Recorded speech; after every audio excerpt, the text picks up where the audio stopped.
All right, welcome back to the channel. It's your boy Fanon, and in this video we are going to talk about Terence Crawford's trainer Brian McIntyre insinuating that Errol Spence Jr. is a hype job. Gotta love it, man. We are getting close to the fight. Let's analyze what he says, respond to what he said, tell you what he says, analyze what he says, and give you my impression of what he says in this video.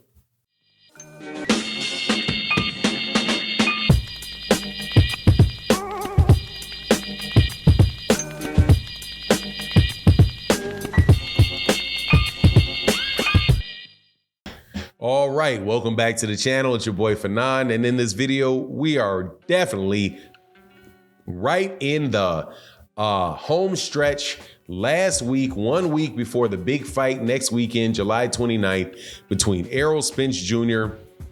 and Terence Crawford for all of the belts, WBC, WBA, IBF, and WBO, Undisputed Championship. Weigh-in will be Friday. I think the last press conference will be Thursday. If it goes like it usually does, the weigh-in will be Friday, and then the fight will be Saturday. And then postmortems and all of that, and a lot of fun conversation on Sunday. Now, Brian McIntyre, who's the trainer of Terence Crawford, goes by the name of Bomac, gave an interview at the press conference at the public workout that took place I believe it was on last Thursday that they had their public workout, and said that Errol Spence Jr. was a media-made creation. Gotta love it. Gotta love it. Not too off, however, from what Errol Spence Jr. said about Terence Crawford. Now, before I get into the details of it, though, let me welcome you back to the channel. If you're new to the channel, please accept my invitation to hit the subscribe button, hit the bell icon so you can be notified of when we release more videos. And if you are a longtime subscriber and supporter, thank you so much for your continued support for the channel. Errol Spence Jr. is a hype job, is the way that I interpreted what Bomac said. And that he was put in the situation that he is in right now. Put in the situation that he's in right now. By PBC, by Showtime. I can only assume that he is saying that Terence Crawford was not put in the circumstance that he was in, that he worked hard for that, he took on all the challengers and he won the belts in those different divisions, and he did it the hard way. Errol Spence Jr. was a golden boy that was given a route to stardom. Man, let me tell you, Bomac talks outside of his neck, okay? That man talks out the side of his neck.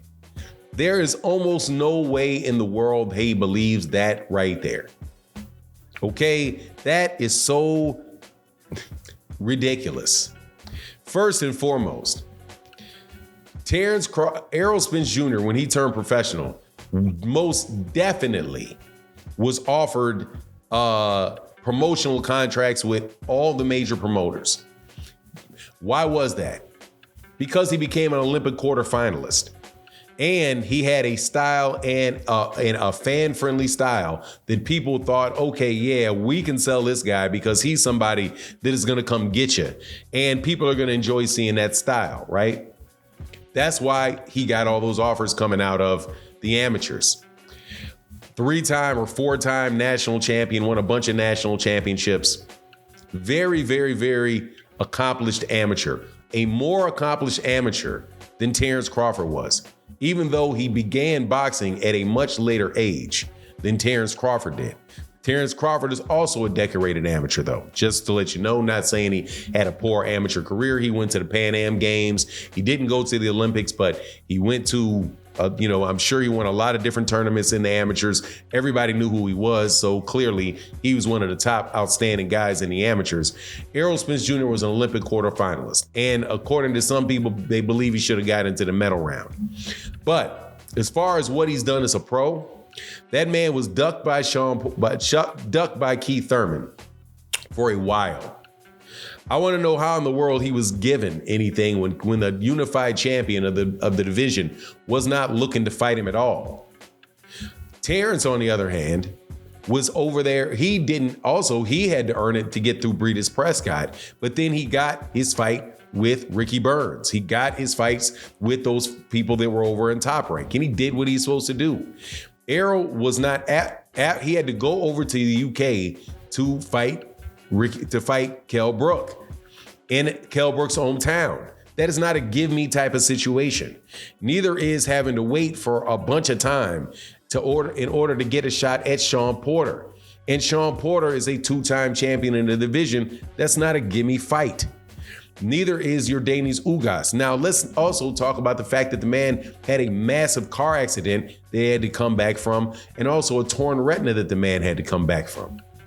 The idea that he is somebody that is a manufactured fighter, somebody that was given what he was put in the position that he's in, and as if to say that he doesn't deserve to be where he is, or you have to suspect something about him because of that. To me, that just is silly.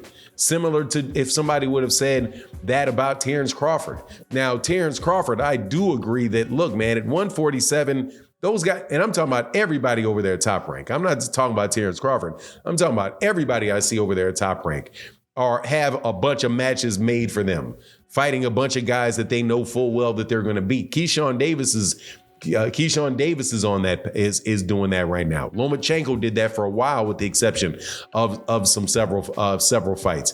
They have a lot of fighters over there that do that. They wait until they wait for a long time before they put their fighters in there with anybody that they think is going to beat them.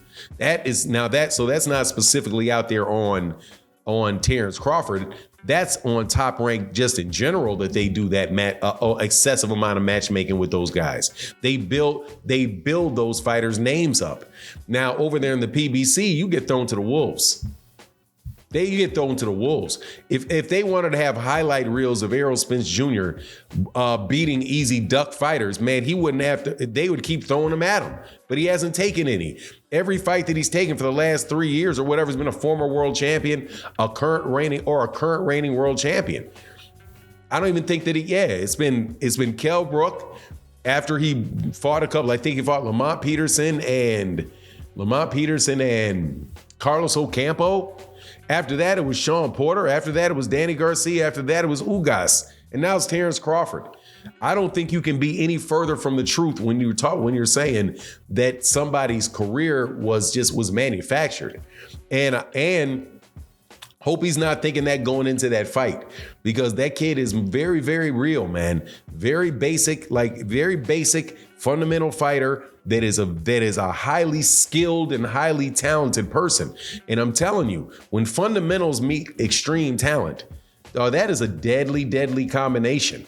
And y'all better just be hoping, some of y'all, other people that ride with Errol, it is what it is, that this is a case where you are underestimating this man's talent because of the way that he packages it in the ring with people. But anyway, that's just my take on the matter. You guys can let me know what you think in the comment section. And with that, I'm out. Deuces.